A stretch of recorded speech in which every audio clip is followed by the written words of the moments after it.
Now we are going to straight away start the session, Life Inside Incubator. All you want to know about embryo culture systems and technology. It's a panel discussion moderated by Dr. Gaurav and me.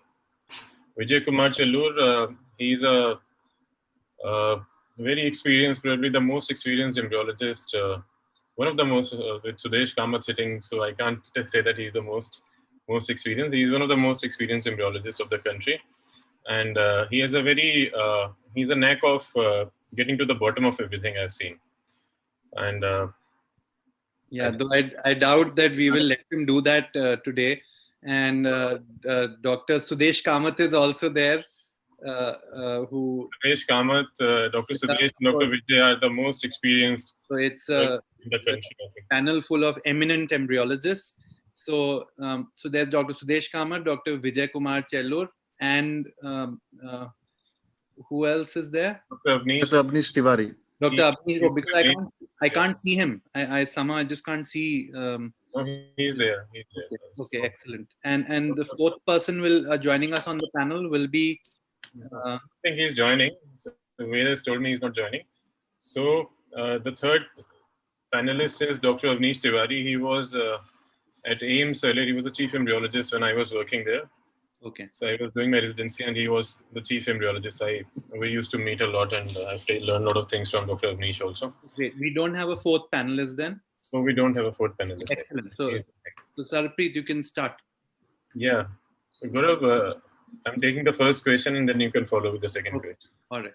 So the first question to Dr. Vijay Chellur is, a successful gynecologist has set up a state-of-the-art IVF lab, and she has got installed a HVAC system, aspiration pump, 2 box, 1 benchtop incubator, laminar airflow with stereosome microscope, micromanipulator, anti-vibration table, laser CASA. So now the company has certified the lab as a class 10,000 lab. She hires you as the consulting embryologist. The lab is commissioned and results are eventually standardized after 4 or 5 months of functioning. Initial teething problems are done now. Now she is concerned about, the consistency of the results. Will they be maintained? So what will be your advice to her to maintain the micro and macro environment in the lab to achieve optimum results? Over to you, Dr. Vijay. Now, the setup is fantastic, no doubt about it. But my first concern will be with the HVAC system, because that is where your inside lab air quality will be totally governing with. So one has to have a robust preventive maintenance as well as comprehensive maintenance for the HVAC system and its absolute working capabilities.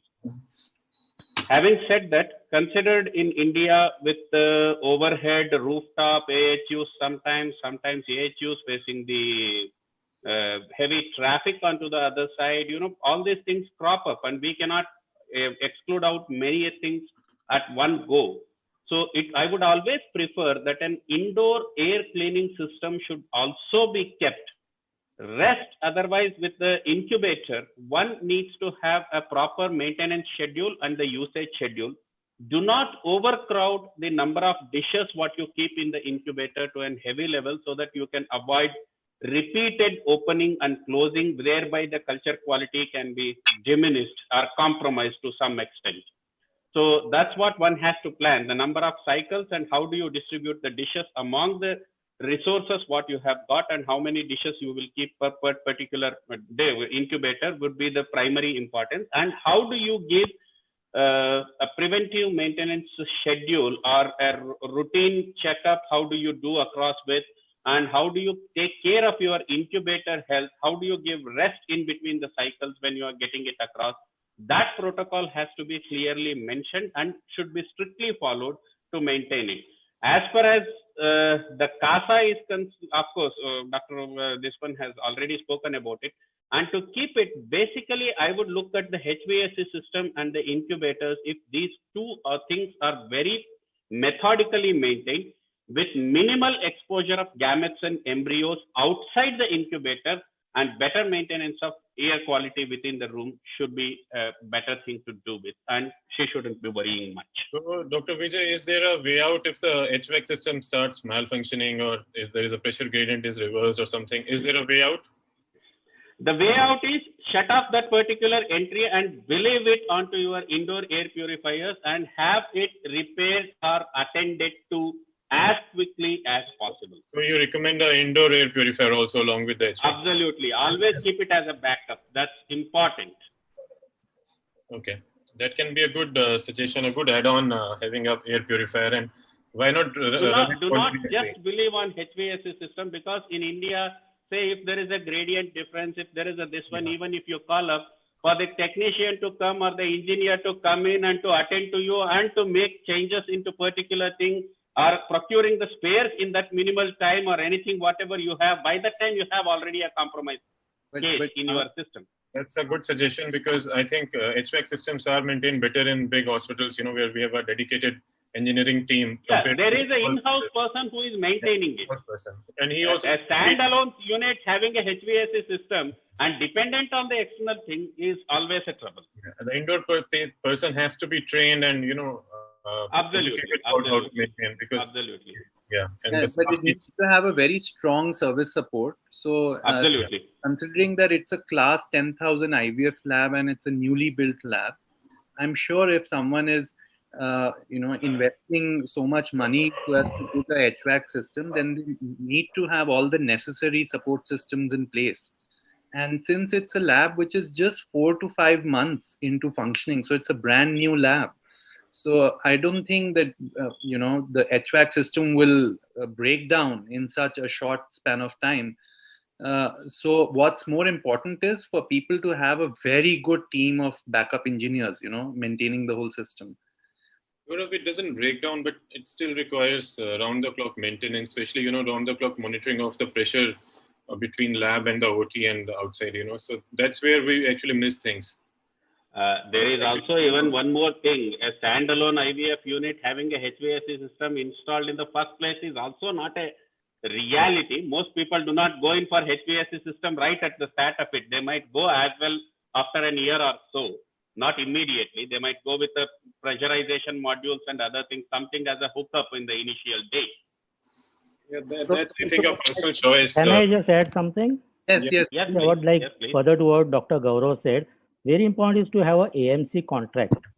With all this, so there are periodic checks, and I'll be more, concentrating on the incubators and the micro manipulators. So before, and also one more thing, what is important is, even if you have the best system, it doesn't, guarantee you will get good results. It depends a lot also on your patient profile. That is also very important, the gametes and the sperm, what you get. Okay, let me just break this down. Let me break it down for you guys. So this is all top quality instruments which have been installed. The lab has been commissioned. And it says, the question is very specific, that after 4 to 5 months of standardization, which means that all the teething problems are gone and they have established good results. Now, what do you think? So obviously, I understand that you are worried about the HVAC system, that is prone to variation. What else would, because the gynecologist is worried that how do you ensure that my results don't go up and down after it has been standardized? So the gynecologist is worried. So you have to give a suggestion that now, keeping all these things in mind, what are the things you want to check that there is no variable jumps or dips in the pregnancy rates? So what are the things that you think I would like to add something. The primary thing is HVAC system, and second is an incubator, third is laminar flow. These are mainly depend on the quality. And when you say incubator, what do you mean? Incubator, what do you think is the most important thing that you would like to check to make sure that the results? Yes. pH and osmolarity and inside gases, the CO2 and or in benchtop tri gases. So you can ensure that inside the incubator everything is okay. As far as incubator is concerned, see, what is very important is, all the problems happen when you're actually doing a batch or a single case. So it is important that an embryologist should know at least how to do the minimum troubleshooting. That is very, very important. Also, you have to check the gases. Very important is to keep a logbook, daily record. You check your CO2 gas, the cylinders, whether there is any loss. And every incubator, if you have, I think, 2 or 3 incubators here, what I would suggest, every incubator should have a separate cylinder. Many of them, connect one cylinder to 2 or 3. That should not be done. And also backup is very important. Spares, all that is needed, especially for the micro manipulator. If the bulb goes off or the stereo zoom bulb goes off. So backup is important and spares are very, very important. Dr. Sudesh, that's a very good point. But what I was expecting from panelists was the suggestion about, buying CO2 analyzer, a thermocouple, a temperature, so that things can be monitored in-house. All that is routinely there. It is always there. It's not in the list. So you have to, when you are consulting, so you have to recommend that, now that you spend so much money, why not spend a couple of, maybe 4 or 5 lakhs more and get it more standardized and be independent, and things can be monitored in-house. So that is a must you need every day, but also have a AMC, so the guy comes with his machine, he checks it, but that is also needed. Good idea. Yeah. Look at these guidelines. These are from Gardner. Everything has to be checked almost daily. Temperature, CO2, humidity, even pH has to be monitored periodically. Yesterday I was listening to a few lectures and people are checking pH daily also now. No, I don't think that's recommended. It's not that easy also. Especially when you have dishes inside, you can't keep on checking the pH. No, but you can. What I would advise is you can do pH check and all. If you think there is something wrong, your results are getting affected and all, then you do all the troubleshooting. Otherwise, I don't think it's needed. You can do it maybe once. I have one question. Do you think that with a tri-gas system with pre-mixed gas, will the pH change during culture for a batch of media? It will remain the same. It remains the same. It doesn't change. It will not change. Because we have been using it routinely for so many years. Right, Sarapreet? For every new batch of media that comes in, and with one cylinder of tri-gas, the pH is going to stay the same. Yeah. So we don't need to check it every day. No, but what I said is that people are checking. Yesterday the lecture was by Dr. Joe, and even Dr. Sapna is checking it every day. And most of the people agree. You can check it every day, but it's not needed. That's what. We are not doing it every. pH check daily is not needed. pH check daily is not needed. It is for the batch and for that incubator, for that cylinder. End of the story. Don't get it done for this one. If you change a new batch of medium, and obviously if it is a different medium from the originally used medium, probably you might have to check it before putting it into use. That's one thing. But daily carbon dioxide gas pressures and whether the inlets are properly functioning or not is a better thing to check. Dr. Vijay, we are getting there to the next question. So it's a spin-off from this question. Yes. So Sarapreet, can we move to the next question? I think let's move on to the next question, which Gaurav is going to ask you. Gaurav, go ahead, please. Which component of the IVF system is most valuable and hence most critical? Most critical in IVF lab: temperature, carbon dioxide, pH of culture medium, air quality. You got one more moderator now. Okay, all right. Can I answer that? So from the same slide, Dr. Sudesh. Now these are a few things I have mentioned: temperature, CO2 or pH of culture media, culture media itself, air quality, then oil, which is used in culture systems, then the gas or plasticware. What in your experience, now you have to choose one out of this list that you think is shows most variation, it is most difficult to control, that we can't hear you. Sorry? He is very much audible. Okay. If there is a choice of only one, I'll go for culture media. Actually, everything is interdependent. Yeah. But most importantly, I'll tell you why. Just give me 2 minutes. If you see, Gaurav, many of us are senior employees. We have been doing since so many years. Whether you do ICSI, IVF, what I think we were doing last 25 years back, still we are doing the same method. There is no change, maybe some minor. But what has changed and improved the result is the culture media. Yes. Sequential, then one step. That is what now how we can do blastocyst culture, which was not possible 10 years back. Of course, but all these other temperature, CO2, all of them, air quality will affect the culture media. So, but that is the most important variable. Great, excellent. So according to Dr. Sudesh, it is the culture media which gives him the maximum sleepless nights. Dr. Vijay, what is your choice out of this list? One thing. For me is air quality. Air quality. It can bombard all our systems if it is bad. Okay.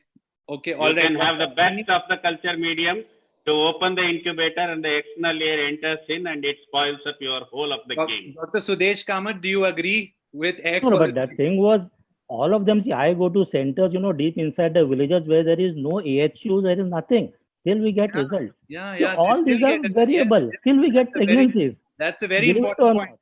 Dr. No, but you Abneesh, asked me only one, so either otherwise I all know, are equally most important. System is, in your most experience, contracted, most important. It can be the It's same for all of you.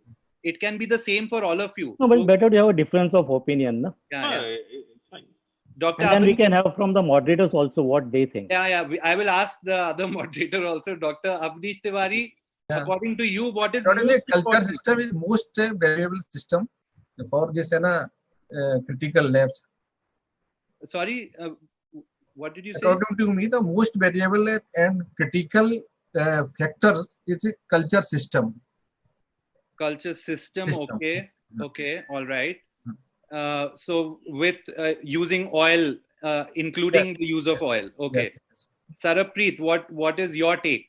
I think the most variable is temperature. It can vary with each stage and each incubator, and most critical. So you can say again temperature, yeah. Okay, I think if I were to make this choice, then for me, I see a huge amount of variation in gases which are supplied to the IVF laboratory. So gas, which in turn it affects the pH and of the CO2, the CO2 which affects the pH, and so culture media and gas for me is the most troublesome. So great. So it's a good thing to know views. So for someone, air quality is very important. For someone, culture media is very important. For someone, culture system is very important. For Sarapreet, it was temperature. So great to have so many different opinions here. So one thing is all are interrelated. One can't do without the other. Gaurav, if we analyze point-wise, all the steps are important for the lab. Absolutely. These are all interrelated. So that's why I asked you to. So it's difficult to choose one. But that's why I made you choose one only. But even Gaurav, you give two answers. That's surprising. For me, one answer is gas. Is the gas. Gas is actually influencing everything, so yeah. So air quality is a kind of gas only. Every time I have to change a cylinder of gas, I am very anxious. But we are doing it almost every week. You can't control because you are getting gases from suppliers. We cannot control the quality. That's the biggest problem. It is the biggest problem. Yeah. Okay, let's move, Sarapreet. So there is another question. A new IVF center plans for its first batch. It's a batch kind of IVF in this center. The company engineer schedules his visit couple of days prior to OPU. He checks all the lab parameters. They have just one box incubator to start with, Heracell 150, you can say for example. He runs the decontamination module on the box incubator. He forgets to add the necessary amount of water. The junior embryologist sets the media a day prior to the OPU. The OPU is planned for 10 a.m.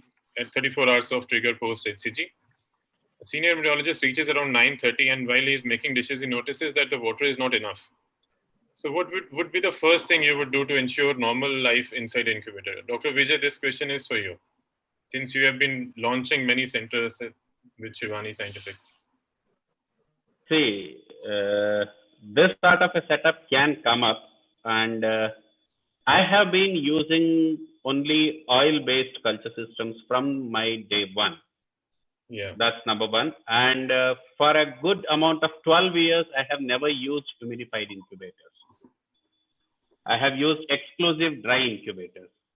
So this particular thing will not affect, unless and otherwise the gametes and the embryos are being cultured for beyond 6 hours into that particular thing, is not going to affect heavily. Now, immediately, if the person, the senior embryologist, if he notices that the water is being less, the best thing what he can do is can give a double distilled deionized water for autoclaving immediately, or he can even use a microwave, take a sterile water from nowadays the miniature water is available for people to give it a sterile water. It's available in 1 liter and 2 liter packages. So put it into microwave and microwave it for somewhere around with the seal intact. Microwave it in intact seal for about 1 to 2 minutes. The temperature will easily come up to 37 degrees, 36 degrees centigrade, almost 35, 36, and pour the required amount of water.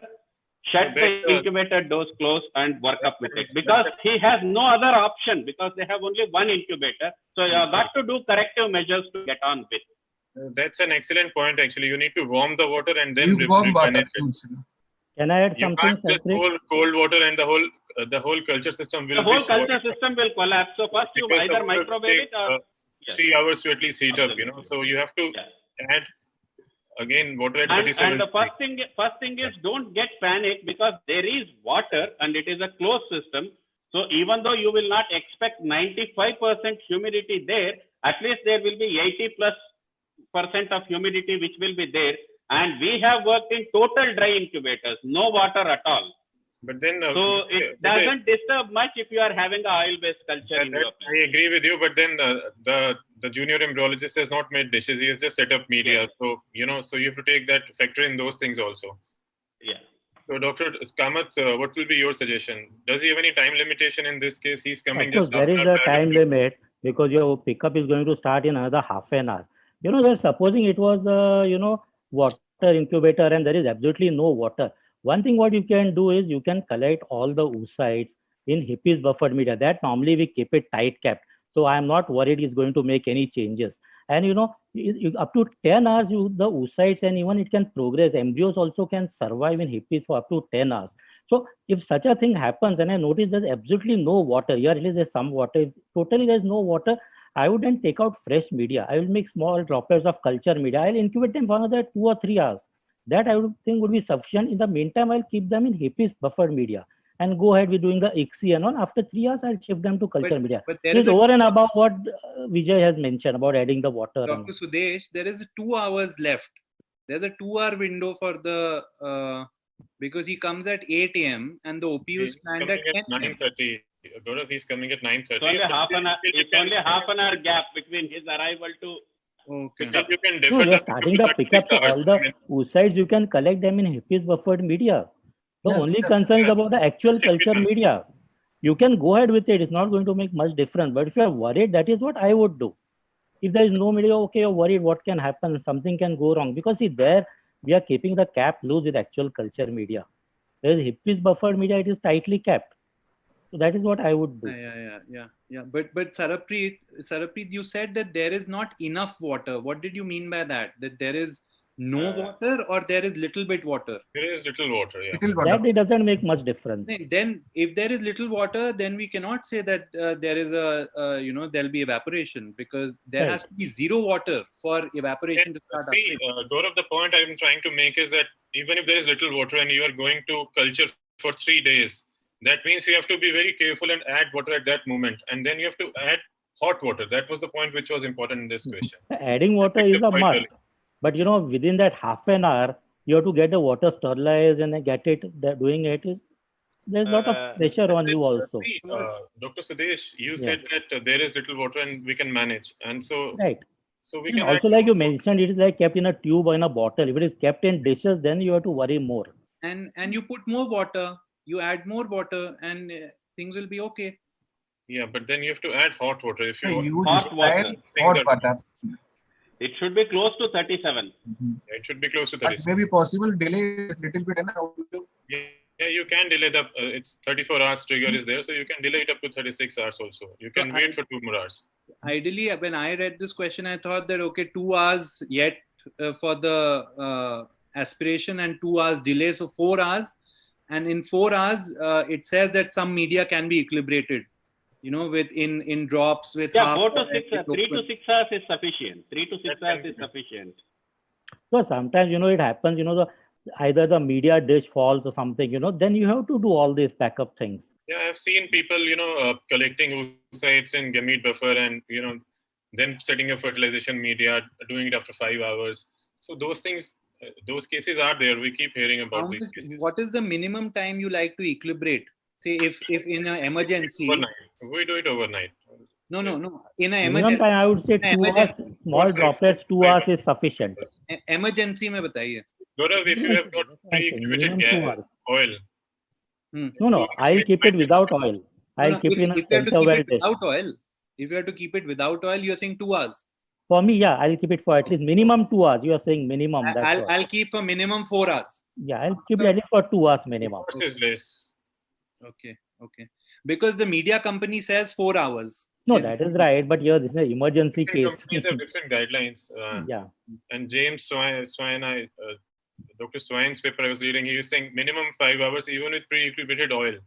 Okay. Then there is another article by T. Steele. He says, then I'll come to that. So 5 hours is a good. So I'm glad to know that this is a good time. Yeah, it's a good time. No, ideally keep it for 8 to 10 hours. That's ideal. But in case of emergency, in emergency, make small droplets and all. Lower threshold. You should always have multiple dishes for media in different incubators.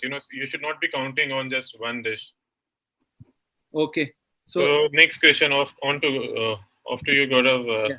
Okay. This is the question.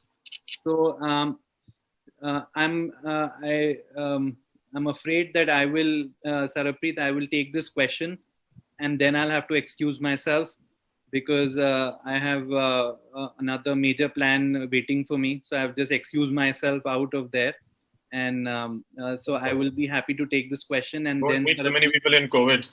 Gaurav, be careful.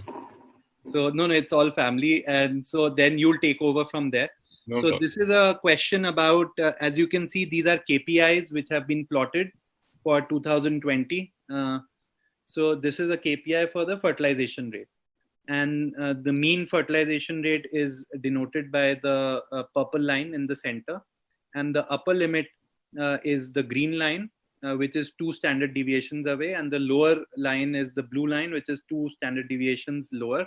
So this is how the KPI is within normal limits. This much variation is being allowed. But suddenly in the month of August, as you can see, it dives down, the fertilization rate after ICSI, for ICSI. So now you as the chief embryologist has to now troubleshoot. So what do you think is how you will fix this problem? What are the things you will first think that what could have gone wrong and what I need to check? So one by one, please, it's open to everyone. You can take it one by one. What are so this is for all the new budding embryologists who will face this situation that suddenly in a month, or you say that don't do anything, just leave it to God and wait for another month and see what happens. So please give your practical and true advice. Can I start? Yes, Dr. Just wanted one thing to clarify. You mentioned month of August 2020. Do you mean this is post-COVID or it is just a random? No, random. Let's see, random. No, otherwise, there are lots of expressions for that. First thing, okay. No correlation with COVID. No. The first thing I would do is I will try to check why, if I am doing the ICSIs myself, why there is such a big dip. So I'll see if there is any damage happening to the oocytes. So Dr. Sudesh, this is a lab where there are multiple operators. Now you answer. Even then, if there are different operators, even then we'll try to check why is it dipping down so much low. Is there a damage? First thing is that is what I'll try to investigate. Okay. Then I'll try to check who all has been doing what. Is there some specific operator whose rates are lower? That is what I'll try to do. Perfect. And if everything is fine, we'll try to see the oocyte quality, the sperm quality. Are we injecting bad quality sperm? That is why fertilization rates are lower. All then finally, if all that appears to be fine, then maybe I'll try to check the media, then the temperature, incubator, the culture system. Excellent. Okay, so I'll quickly, so the sequence that Dr. Sudesh mentioned is that first he would like to see the operators. Maybe the all parameters of operator, right? Correct. First operator. So just to see whether any specific operator is bringing the rate down drastically. Then Gaurav, you mentioned that you want to see the specific patient population, right? Yeah, Dr. Vijay, just give me 1 second. Yes. So, okay. So he said he wants to check the patient population, that whether it's a very bad population of it's aged patients or very poor sperm altogether. And then the third thing you said that after, if that is not the case, then you will move to the incubator and temperature and pH. Yeah, Dr. Vijay. Yeah, in the same KPI graph you have provided, we can see that there was a drastic dip in February but it was not alarming. A drastic dip in May also, that was not also alarming. Probably if we analyze even there in comparison with the August, we might have the same operator or same set of events leading to such quick drop. So the problem has occurred already twice, though not very alarming. So they can guide us in one particular fashion. So like Sudesh said, even I will go with the operator first. First check with the operator. Post operator, check with the notings of the injection, where especially I have a system, Saraprit knows that every injection when we are making it, we have to comment onto the oocyte how it was at the time of injection. Okay. Individually, each oocyte. So, whether that's the problem, just go for it. Gamete, operator, gamete, and then go for the other aspects of it. Right. Okay. Excellent. So do you think, so after that you will start checking the culture media or the temperature and CO2? Do you think that? Absolutely. Even the vibration on the ICSI platform is also leading to a greater effect of the technique itself. Operator, gamete, and the technique of injection, what was used, timing of injection, how much time the gametes were outside. So vibration is a very good. Yes, vibration. And good indication. It may just coincide with some new construction starting in the building. Yes, absolutely. You have to see whether your IVF results are also dipping or only the ICSI results are plummeting. So you have to make a differentiation. Yeah. So ICSI, I think you have to look into the supplies as well. Have you changed? Excellent. So have you changed the injection needles, especially? Might have been changed. Because the ICSI dish could be the culprit. A new batch of ICSI dish that is being used for ICSI may be the culprit. Yes. ICSI dish and even the ICSI injecting pipette also. Yes. Excellent. So these are very good troubleshooting measures. These are excellent troubleshooting measures where you start thinking that what to do. Okay, excellent. So great, Saraprit. Now you can take it from here. And thank you very much. Thank you. Hello, stay safe. We are going to miss you. Stay safe. Yeah. Thank you. Okay, so we move on to the next question from here.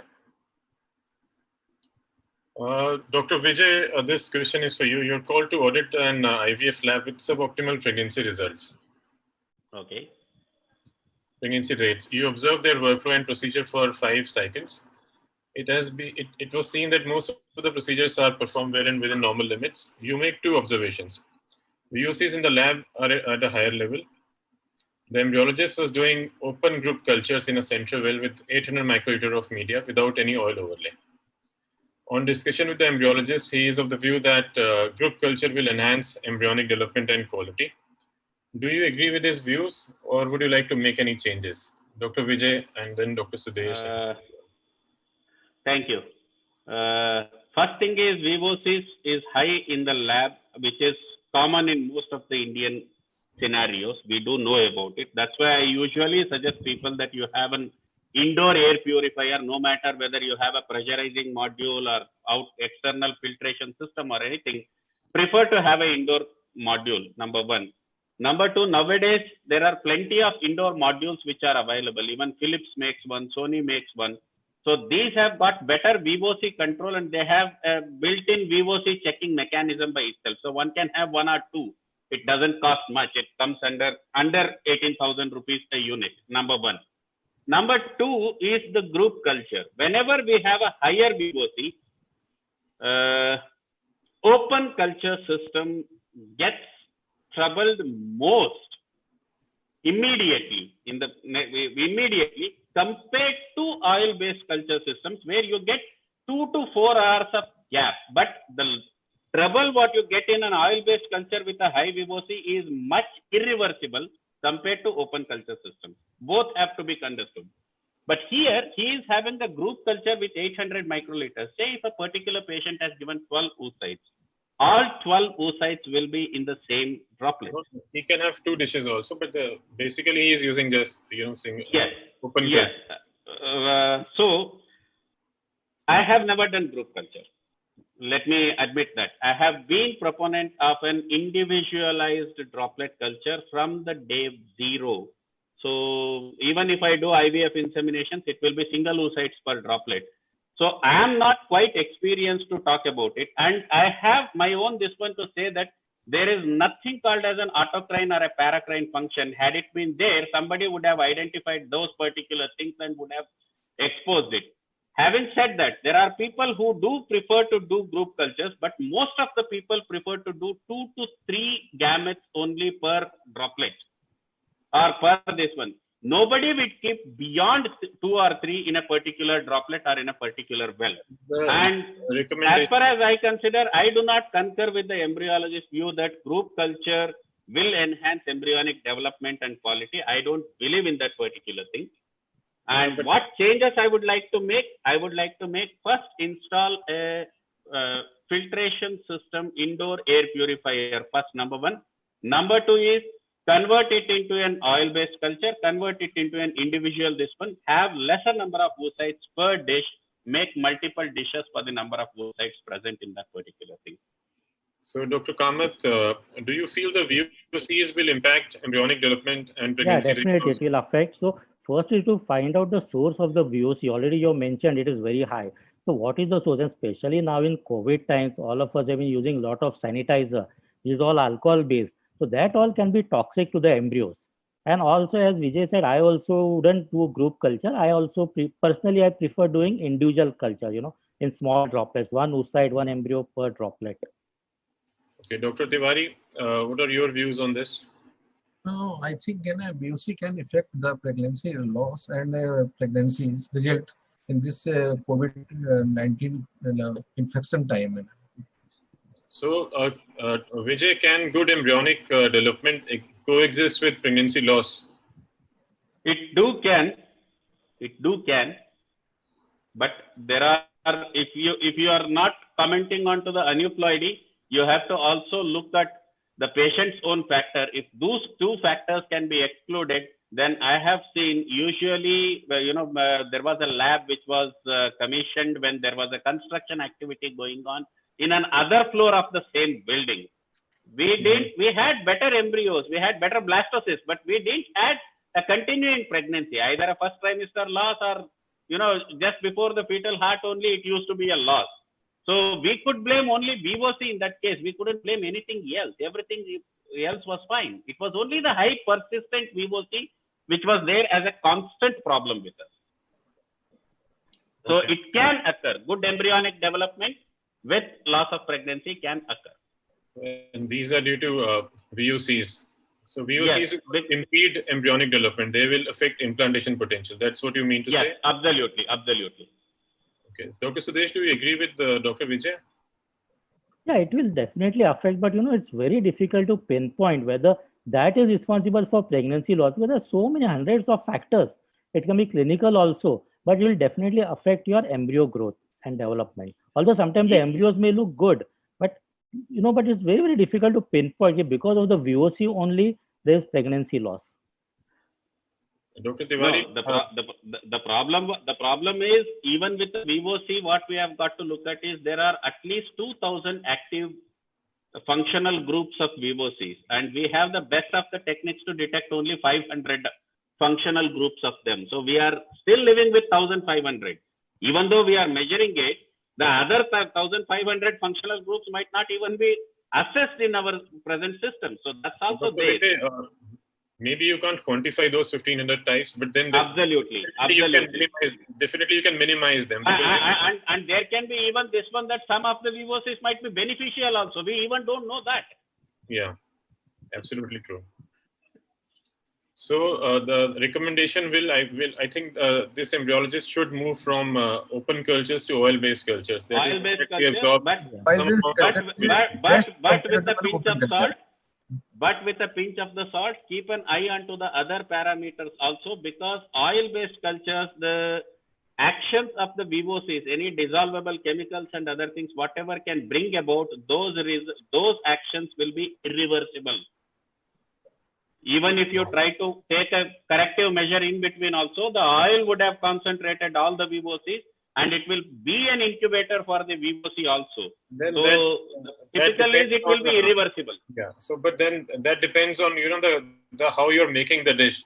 Absolutely. It depends on the oil and media interface. If it is less, less VOCs will pass on and more will be trapped in the oil only. More will be trapped in Those things are also absolutely important, you know. So, Yes, yes. Dr. Tiwari, would you like to contribute? I am doing a droplet culture with multiple embryo at a time. So I think droplet culture is better compared to OPC system. And you advocate group culture in a droplet, like Gardner Yes, also yes, recommends 4 embryos Yes. in 50 microliter droplets. Maximum 3 embryo droplets. Okay.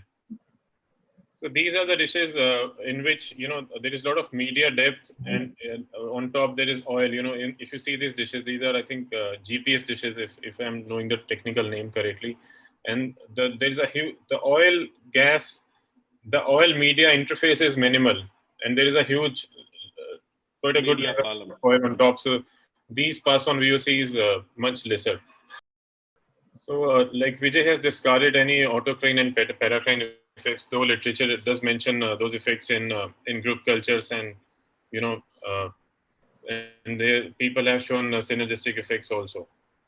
Anyway, I am also a proponent of a droplet culture. I don't like to do open culture, and even if I'm doing open culture like in IVF and all, so I'm definitely using oil. Going on to the next question.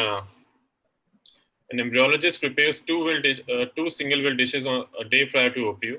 The sample is poor and the plan is for ICSI. During OPU, one of the single well dishes falls before he incubates the 10 COCs he has picked.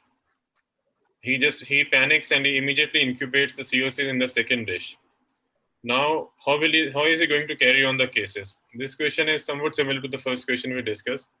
The cue is that he has got 4 ml of equilibrated oil in the incubator. So, Dr. So why is this rule to have only 4 ml equilibrated oil? Maybe, okay, take it 5 ml. So what we do, you know, before we start any procedure, we always keep excess media, excess oil. See, if there's just one case, I need 1 ml, I will see to it is 2 ml. Sir, you have 10 years experience, sir. This guy is new. No, but that is what 4 ml should be out. And see, okay, nothing wrong with you pick it up. That is what I would also have done. I would have immediately transferred them to the other dish, even 10. And then this is just before the cumulus oocyte complexes. So all of them, I'll place them in that dish. Then once I start denuding, culturing, everything will be in droplets then. Okay, another idea which Gaurav had suggested, that was a good idea, that you can aspirate the media from this dish, and you can, you know, divide it into, make another dish out of this, because you've got oil.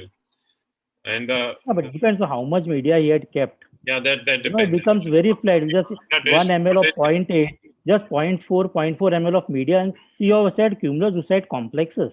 If it was just tiny oocyte, then it is without the cumulus, it is okay. But with the cumulus oocyte complexes, you require more media. So you incubate the egg and then make new dishes. Since you've got put them all in one, denude them, and then make for culturing. I'll separate. Put a culture media for their next processes. I was more worried. What if we had dropped the dish with the cumulus oocyte complexes? Then the story is gone, sir. Then what do you do after that? Go on washing the eggs the whole day, and still you will get contamination. So if you find them, draw your attention to this study by T. Steele, which was published in Fertility Sterility. In this, what he has shown is that if you take 50 microliter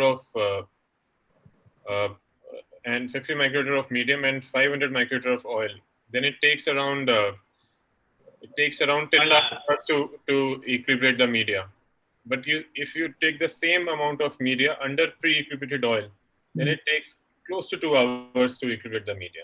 So this is something which a lot of us can use, and that is the reason why it is a good idea to have some extra pre-equilibrated oil always in your incubators. Always in your incubator. It always you're telling me this is 2 hours is what? This is fresh media taken from the refrigerator? Fresh cold media. So that is what actually I had earlier mentioned, 2 hours. Yeah, but this is under pre-equilibrated oil. So this is one of the doing it. Yeah, this science says not less than 5 hours. So there is a controversy, but then 2 hours I have been doing this for 2 hours, and it works fine. Only in emergency situations, you know, when 10 eggs are expected and you get 25, something like that, it does happen, you know, once in a while. He has HAPI's media or not? Sorry? He has HAPI's media or not? Yeah, he has HAPI's media. Yeah. So can put the oocyte in HAPI's media and again equilibrate for their next culture media for same process. Yeah, he can do that. But then So he can basically, always these are make published conditions. studies, Saraprit, right? Sorry, sir. These are published study from fertility sterility, na? Fertility sterility, sir. Yeah, No, so yeah. 2 hours The is fertility study. enough for equilibration. You can do it under if you look pre-equilibrated carefully- oil. No, 2 hours of media equilibration is enough if you have got a pre-equilibrated Yeah, that oil. is fine. That's fine. But that is If what, you- if you- and if small you see droplets. If you see the caption in green at the bottom, less than 1 hour if oil is equilibrated. This is the bottom line in this study. But still, as a precautionary measure, we In emergency, we can always do this. That's what I'm saying. Yeah. So these are the things which we are going to pass on to the juniors. Actually, Dr. Kamath, with your expertise, I think these things should flow down the ladder. So this was a question by Gaurav. We'll just discuss it briefly since he is not there. But is there any connection between pregnancy losses and culture systems? Which components of the culture media would likely be responsible? So, Dr. Kamath, what's your opinion? No, every part of culture system, is important. Some changes it can definitely make similar to that VOC, what we had spoken earlier. But it's very, very difficult to pinpoint, what is wrong in your lab, and because of that, is there a pregnancy loss? Because for me, what it is. For me, there is an end point in the lab. Whether you're doing day 3 transfer or whether you're doing a blastocyst culture. If you are getting good blastocyst or if you are doing day 3 transfers, you get good 8-cell embryos. That is it. Further, when you do a transfer, there may be so many factors, it may be patient related. So if I see good embryos, I am happy. I'll say there's nothing wrong in the lab. You look beyond the lab. So if you are getting good blastocysts, that means the lab, the culture Perfect. system, Yeah. everything is perfect, and then you have to Then look look into for look clinical. There's something wrong. Dr. Vijay, do you agree with this statement that if you're getting blast, that is the end of the story for the lab? So I would not go with a blast. I would rather go with how many fertilized oocyte turned into blast. I would rather go with that ratio rather than just a blastulation. This one, blastulation conversion rate from fertilized oocyte and from day 2 or a day 3 embryo. That's what is more important for me in the KPI than just looking at a good blastulation. Number one. Blastulation rate might vary from patient to patient. Even in the absolutely. No, so Vijay, what is a good blastulation rate? At least 50% of your day 2, day 3 should come into blastocyst. Okay. Good grade blastocyst, not just blastulation. Good grade blastocyst. A grade, you can say. A grade. At least 40% of the day 2 and 50% of the day 3 should come to a good blastulation rate. You might have in excludingly better, but this is the lower limit which I am keeping. No, so just to ask you this question, so from the number of oocytes, from the number of fertilized embryos, the number of fertilized zygotes, how many of them will become blast actually? If you have got 8 fertilized oocytes, you should be getting 4 or 5 blastocysts. So it actually depends, even if it depends a lot on the patient to patient. Yeah, it depends. But if you have got set protocols for clinical side as well as this one side both, and if you have, if the cycle has progressed as per the plan, even clinically, then this will be the bottommost you can expect. Sir, it's very difficult to control so many variables, and yes, absolutely. And in the culture system, one of the culprit I would go with the air quality. Second culprit I will go with will be the VOCs held within the gas cylinder itself. Impurities of the gas, impurities of the gas and the external air quality with influence of VOC. These two will definitely disturb our systems to a greater level. Yes, Dr. Tiwari, you're making a point. I think the temperature है, pH है, और lab condition, culture media, sterility of the lab or incubator, these all affect the embryo quality, which is responsible for ongoing pregnancy. But then, which is the one factor which you would say is responsible for pregnancy loss? Out of those you mentioned, because the question is about pregnancy loss. I think culture media is better in this case. Culture media. So, Dr. Vijay, if there is a sudden death or if you see pregnancy losses, higher than expected, then would you blame the culture media or would you blame culture conditions or would you look into the patient profile and then It is first it will be the patient profile we need to look at, because whether it is a dip in entire case pattern or it's only to specific particular age group. That's number one, patient groups. Is there any similarity? First rule out that. If that is there, then if I look into this, the culture system, which is involving culture media, the gas and the air quality, external air quality, these three, as a group, I will look into. It could be sometimes malfunctioning of your incubator also. So obviously we will look into the logs of the incubator maintenance and its daily checks and anything. But majorly, most affecting will be the culture media with respect to gas and the external air quality. So if you've got two patients, say 4 and 5 day 3 good embryos each in the same incubator, on day 5 you open the incubator and you see that out of the 4 in one patient you've got 3 blastocysts, and out of the 5 in the other patient you've got just 1 blastocyst. So that means your lab is functioning all right, and there is lab is functioning all right. That is exclusive with that particular patient. Second patient factor. So this way you can rule out and kind of absolutely where the problem exactly is. Sure. We have to also consider are the gametes, because many times we use sperm which may be high in DNA fragmentation. So that is one which is responsible for high pregnancy loss. We just pick it up, we inject it. You can't make out whether it's a normal sperm or it is got vacuole, it is high in DNA fragmentation. But that is one thing which is responsible for recurrent implantation failures. Because if you're looking after day 3 development, then sperm has a big role to play in that. Even implantation and all is basically a sperm function. I think that no one factor is responsible for pregnancy loss. There are multiple factors responsible for pregnancy loss. And I think one major factor is how we handle the embryos. It can either make it or break it. Even if the best of incubators, poor handling may just give it away. Okay, I think we should move on to the next question. I think this is the last question. A BZ center with 2 box type incubators and a benchtop incubator. They've got around 15 cases planned in the coming 2 days. The benchtop incubator with capacity to accommodate around 8 dishes. So they have to use all the 3 incubators since it's a big lot of patients coming in the coming 2 days. The CO2 measurement in box 1 and 2 was 6.9 and benchtop was 5.7.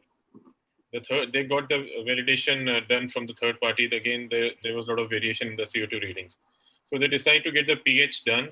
And fortunately, they have a portable pH ABG machine with which they did the pH checking overnight. And the box 1 and box 2, it was 7.19 and 7.20 respectively. Whereas the pH for benchtop was 7.3.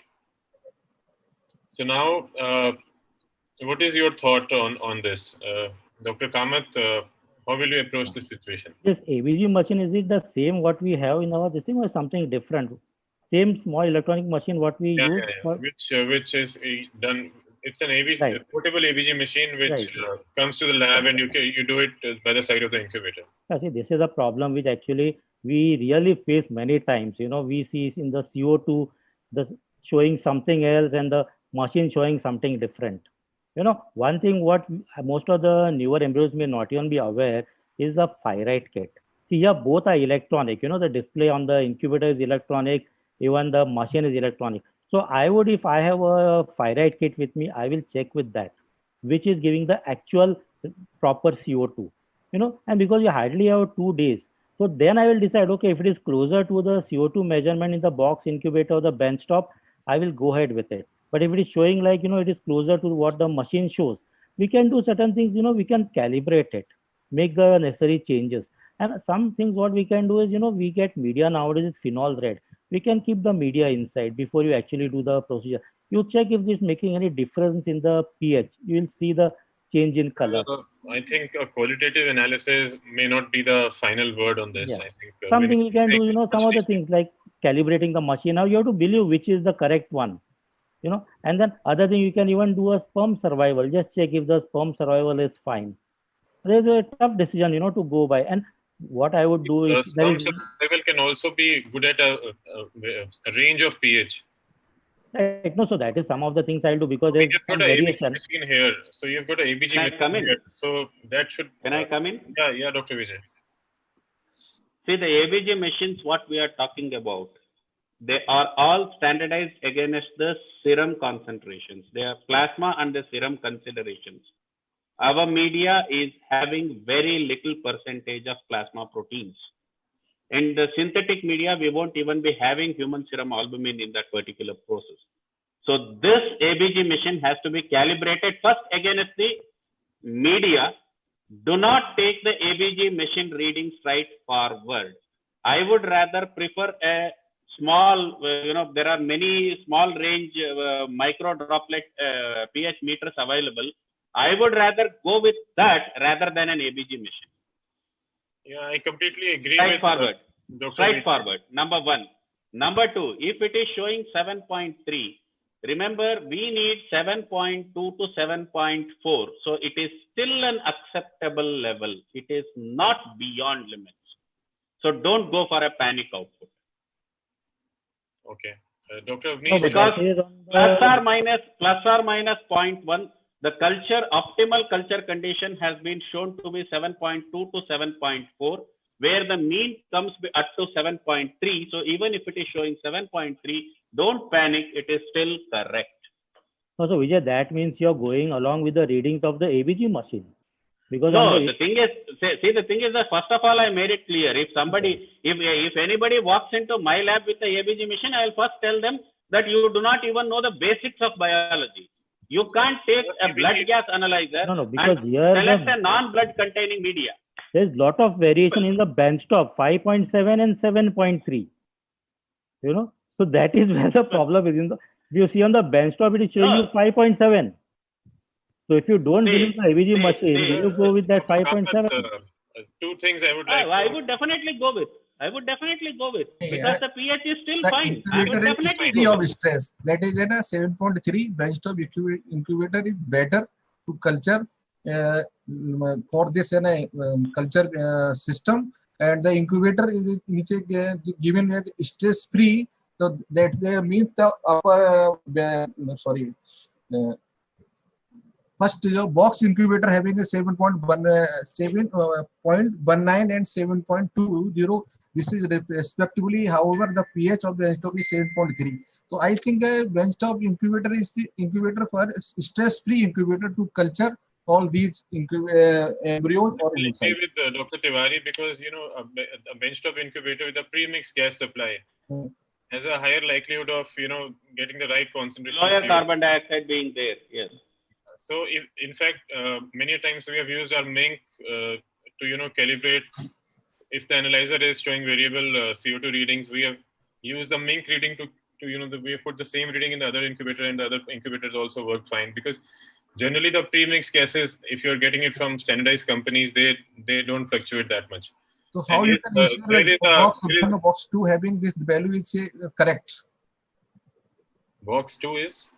Box 1 having 7.19 and box 2 having 7.2. So how you can ensure that can be that's a very minor fluctuation, 0.01. That can be a measurement error also. But yes, Dr. Vijay made a very good point. The blood gas analyzer has to be validated for pH measurements in the IVF culture system. It can't just be simply used. That was a very important point. And the other point is that you can rely more on the pre-mixed gas, because in all likelihood, that will be having the right CO2 mixture. Okay. Yeah, but you mentioned how many 15 cases, no? Yeah. And how you'll manage in one benchtop? No, that is the reason why there are 2 box and 1 benchtop. Yeah, in one benchtop, how will you manage 15 patients? It's only 8 patients. Not more than that. They can always culture in a box also. And people have done what I've seen people doing is that they are using 4-well dishes, and in each well they'll put a new patient. So. But that is not advisable. That is why I mentioned this. This is totally not advisable. Sometimes if there is a dish just mixes, there's some. There can become spillage. One patient's embryos can go into the other well. So yeah, absolutely agree with you. We don't recommend it, but this is what I've observed in other labs. And 1% change in CO2 equates to 0.07 change in pH. So accordingly, you can, if you know this rule, you can calibrate your incubator, for the right pH. So that is what Dr. Vijay was also trying to tell, that you can adjust the CO2. You can, increase the CO2 in the box incubator and it will come in the desired range. It will come into the This result. is a chart which shows the recommended pH values for various culture medias. So you know that this is my media and this is the range in which I have to perform. Accordingly, you can take a decision. For an ongoing case where blastocyst transfer is planned, the embryologist makes a single well dish with drops of blastocyst media overlaid with oil and incubates them in the dry benchtop incubator. The dry benchtop incubator gives a much higher blastulation rate compared to the second box incubator or the CO2 incubator. While he is transferring the embryos, he discovers that the blastocyst media drops are not fully covered with oil, as some of the oil has spilled into the outer well. He feels some media might have evaporated and suspects changes in osmolality. So what should he do now? What can he do now? I'll make a new dish since you have more blastocyst media. So he has got some blastocyst media incubated in the box incubator. So would you transfer the embryos in the box incubator? If he has also got a equilibrated oil and if he Same has oil got we some can amount use of it. Equilibrated oil here. make a new dish and keep it. That's it. it. So the point is that can he use the equilibrated media here and just aspirate the oil from the previous dish and overlay it? Is it possible? Yes, it is Yeah, possible. that's what we do Possible. also. It is equilibrated oil only, so it is possible. So he Sometimes, can he can go into the trusted benchtop incubator. Sometimes there is Absolutely. actually shortage of oil. So I even taken, after doing the XC, I have taken oil from the XC dish and I have overlaid it on the culture dish. Extreme conditions when there is no oil to cover the That may culture not dish. be a good idea because it's not. I'm saying extreme conditions. No, equilibrated oil only from which I have made a XC dish. First I'll prepare the XC dish and from that then I will use it for the culture. No, Because we have also done it. Only 4 It is ml. a sign of extremity. We have left with no choice. So We have to. during that time we have got Like, to do. if there's a rule of We have having got to only do. 4 ml oil, you have to do it. And you have lots of We usage. have got to. We have got It's to. not do. advisable, but under extreme conditions, you can do all this. Instead of taking cold oil, just use that same oil. Yeah. So that oil, XC oil will be like a heated oil only. It is already equilibrated oil which we have used for XC. It will not be exactly 37. It will be little here and there, 36. You can here and actually there, leave it that's in the incubator for some time and then you can shift it to make the culture dishes. Okay, but you can always, aspirate the oil from the cleavage dish and overlay on the dish also, and you can definitely use it. the easiest way out, I Absolutely. think. Absolutely. So I think we will end this panel discussion. Very valuable suggestions from all the panelists, Dr. Vijay, Dr. Sudesh, and Dr. Avnish. And unfortunately, Gaurav had to leave in between. So No maybe problem. No problem. Yeah, I think I would like Thank to you thank all. all Thank of you. you. Thank you for Thanks, thank Saraprit, you for Gaurav, nice for the excellent practical moderation. questions. Great to be sharing dais with Thanks for Vijay, the nice Avnish. questions. But we missed Vijay Mangoli here. And also I'd like to Yeah. thank Mangoli, Ved Prakash and the entire iHira team for this Yes, wonderful the panel. entire iHera team needs to be thanked.